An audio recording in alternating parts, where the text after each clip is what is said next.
عن ابی ذر قال قال رسول اللہ صلی اللہ علیہ وآلہ وسلم افضل الاعمال للحب فی اللہ والبغض فی اللہ۔ روایت حضرت ابو ذر سے فرماتے ہیں، فرمایا نبی کریم صلی اللہ علیہ وآلہ وسلم نے کہ بہترین عمل اللہ کے لیے محبت اور اللہ کے لیے دعوت ہے، کیونکہ دوسرے اعمال قالب سے ادا ہوتے ہیں اور اللہ کے لیے محبت و دعوت دل سے، وہ سب بدنی عبادت ہیں، یہ دل کی عبادت، کیونکہ اللہ کے لیے محبت جب ہی ہوگی جب اللہ سے محبت ہوگی، اور اللہ کی محبت اسی کے تمام احکام کی محبت کا ذریعہ ہے۔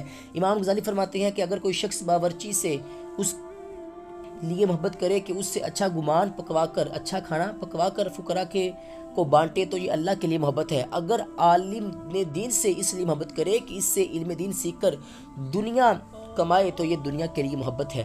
وعن ابی ہریرہ قال قال رسول اللہ صلی اللہ علیہ وآلہ وسلم المسلم من سلم المسلمون من لسانه ويده والمؤمن من آمنة الناس على دمائهم وأموالهم، رواه الترمذي والنسائي وزاد البهقي في شعب الإيمان برواية فضالة، والمجاهد من جاهد نفسه في طاعة الله والمهاجر من هجر الخطايا والذنوب۔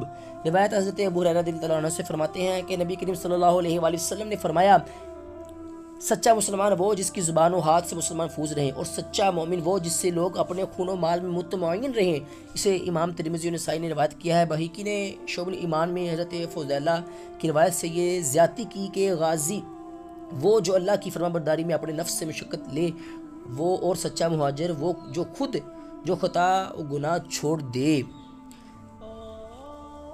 کہ نہ کسی کو بلا وجہ مارے پیٹے، یعنی کہ نہ ان کی چغلی و غیبت کرے۔ حق پر مارنا عین دین ہے، جیسے مجرم سے قصاص لینا ضرورت شرعی کے بنا پر۔ غیبت عین عبادت ہے، جیسے روایان حدیث کے عیوب بیان کرنا۔ حدیث کی تحقیق کے لیے یہ چیزیں اس حدیث سے خارج ہیں، یعنی اس کا برتاؤ ایسا اچھا ہو کہ لوگوں کو قدرتی طور پر اس کی طرف سے اطمینان ہو کہ یہ نہ ہمارے مال مارے گا، نہ تکلیف دے گا۔ یہ اطمینان مسلمین اللہ کی بڑی نعمت ہے۔ اس لیے بزرگ فرماتے ہیں کہ کسی کی قوت ایمانی جانچنے کے لیے اس کے پڑوسیوں اور دوستوں سے پوچھو۔ اس حدیث سے اشارتاً معلوم ہو رہا ہے کہ اسلام اور ایمان میں فرق ہے۔ اسلام کا تعلق ظاہراً اعضاء سے ہے اور ایمان کا تعلق قلب سے ہے۔ فضیلہ ابن عبید اوسی انصاری ہیں، یہ حضور کے غلام ہیں۔ احد اور اس کے بعد تمام غزوات میں حضور کے ساتھ رہے، بیعت رضوان میں شریک تھے۔ حضرت حضور کے بعد شام کے جہادوں میں شریک رہے، دمشق میں قیام کیا۔ امیر معاویہ رضی اللہ تعالی عنہ کے زمانہ میں وہاں کے قاضی رہے، اور 53 ہجری میں وہیں وفات پائی۔ کیونکہ ہمارا بدترین دشمن اور مار آستین ہمارا نفس ہی ہے۔ کفار کو مارنا آسان، نفس ناہنجار کو مارنا مشکل۔ مولانا روم فرماتے ہیں کہ سہل شیرے واں کا صفحہ باشکند، شیر آ باشد، شیر آ باشد کے خود را بشکند۔ کیونکہ وطن جس کا دیس ہے اور گناہ نفس امارہ کا دیس ہے۔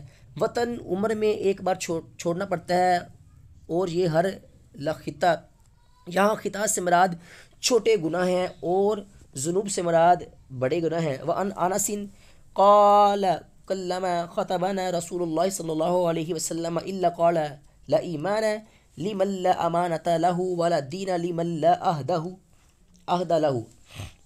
روایت حضرت انس بن مالک سے کہ یہ بہت کم تھا کہ حضور ہمیں اس کے بغیر واضح فرمائے کہ جو امین نہیں اس کا ایمان نہیں، جو پابند وعدہ نہیں اس کا دین نہیں۔ یہ حدیث بہقی نے شعب الایمان میں روایت کی ہے، یعنی جو ایمانت داری اور پابندی وعدہ کے بغیر ایمان اور دین کامل نہیں۔ ایمانت میں مال و زر، لوگوں کی عزت و آبرو، حتیٰ کہ عورت کی اپنی عفت سب داخل ہیں، بلکہ سارے اعمال صالحہ بھی اللہ کی ایمانتیں ہیں۔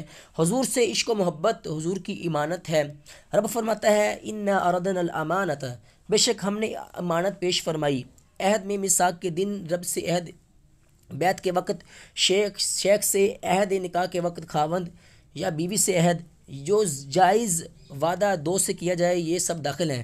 ان سب کا پورا کرنا لازم اور ناجائز وعدے توڑنا ضروری۔ اگر کسی سے زنا، چوری، حرام خوری یا کفر کا وعدہ کیا تو اسے ہرگز پورا نہ کرے کہ یہ رب کے عہد کے مقابلے میں ہے۔ اللہ رسول سے وعدہ کیا ہے، اس سے بچنے کا اسے پورا کرے۔